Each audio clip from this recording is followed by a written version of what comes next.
প্রভু, তোমায় ধন্যবাদ জানাই, তোমার প্রশংসা করি, তোমার জয়গান করি প্রভু। তুমি আজকে আমাকে এই অ্যাসেম্বলিতে আসতে সাহায্য করেছো প্রভু। আমি বাইবেল পড়ব প্রভু, তুমি আশীর্বাদ করো। বাইবেল সম্বন্ধে আমাকে অনেক জ্ঞান দিও, স্মরণশক্তি দিও, বুদ্ধি দিও প্রভু। তোমাকে আশীর্বাদ, প্রশংসা, ধন্যবাদ সব তোমাকে দিলাম প্রভু।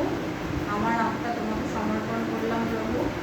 এই আশীর্বাদ তুমি গ্রহণ করো, আমিন। আজকে আমরা পাঠ করছি গীত সংহিতা থেকে 91 অধ্যায়। গীত সংহিতা 91 অধ্যায় আমরা পাঠ করে শোনাব। বলছে, যে ব্যক্তি পরাৎপরের অন্তরালে থাকে সে সর্বশক্তিমানের ছায়াতে বসতি করে। আমি সদাপ্রভুর বিষয়ে বলিব, তিনি আমার আশ্রয়, আমার দুর্গ, আমার ঈশ্বর, আমি তাহাতে নির্ভর করিব। অর্থাৎ আমাদের প্রত্যেকের উচিত ঈশ্বরের ছায়াতে বসবাস করা এবং ঈশ্বরই আমাদের আশ্রয়, ঈশ্বরই আমাদের দুর্গ, আর ঈশ্বরের উপরে আমাদেরকে নির্ভর করতে হবে। হ্যাঁ, তিনি তোমাকে ব্যাধের ফাঁদ হইতে ও সর্বনাশক মারি হইতে রক্ষা করিবেন। তিনি আপন পালকে তোমাকে আবৃত করিবেন। তাহার পক্ষের নিচে তুমি আশ্রয় পাইবে, তাহার সত্য ঢাল ও তনুত্রাণ স্বর্ণ। অর্থাৎ ঈশ্বর আমাদের পরিত্রাণ করিতে জগতে আসিয়াছিলেন।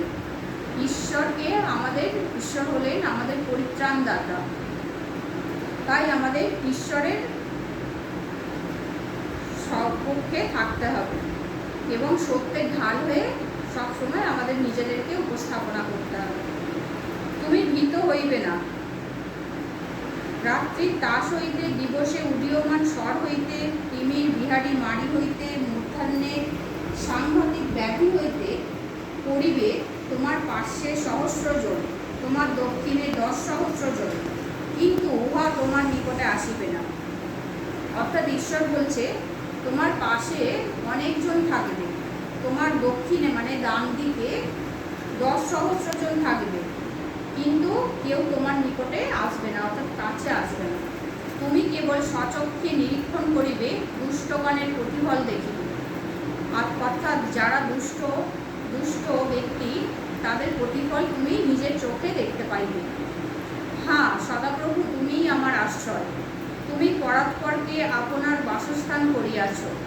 তোমার কোনো বিপদ ঘটিবে না, কোনো উৎপাত তোমার তাম্বুর নিকটে আসিবে না, কারণ তিনি আপন দূতগণকে তোমার বিষয়ে আজ্ঞাও দিবেন, যেন তাহারা তোমার সমস্ত পথে তোমাকে রক্ষা করে। অর্থাৎ ঈশ্বরের পথে আমরা যে বিশ্বাস রাখি, ঈশ্বরের উপরে যদি বিশ্বাস রাখি, তাহলে ঈশ্বরই আমাদের জন্য দূত পাঠিয়ে দেবেন। সেই দূতকে পাঠাবেন আমাদেরকে রক্ষা করার জন্য। তাহারা তোমাকে হস্তে করিয়া তুলিয়া লইবে, পাছে তোমার চরণে প্রস্তরের আঘাত লাগে। তুমি সিংহ ও সর্পের উপর পা দিবে, তুমি যুবসিংহ ও নাগকে পদতলে দলিবে।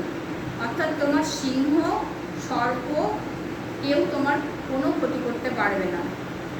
সে আমাতে আসক্ত, তজ্জন্য আমি তাহাকে বাঁচাইব। আমি তাহাকে উচ্চে স্থাপন করিব, কারণ সে আমার নাম জ্ঞাত হইয়াছে। অর্থাৎ যিশুর নাম যে নেয়, তাকে সবার উপরে যিশু তুলে দেন। এটাই তিনি বলছেন যে ঈশ্বরের পথে আমরা যদি থাকি, ঈশ্বর আমাদেরকে অনেক উঁচুতে তুলে দেন। সে আমাকে ডাকিবে, আমি তাহাকে উত্তর দিব। আমি সংকটে তাহার সঙ্গে থাকিব, আমি তাহাকে উদ্ধার করিব, গৌরবান্বিত করিব।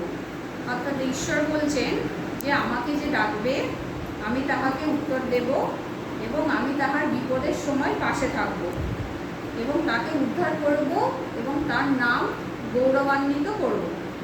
আমি দীর্ঘ আয়ু দিয়া তাহাকে তৃপ্ত করিব এবং আমার পরিত্রাণ তাহাকে দেখাইব।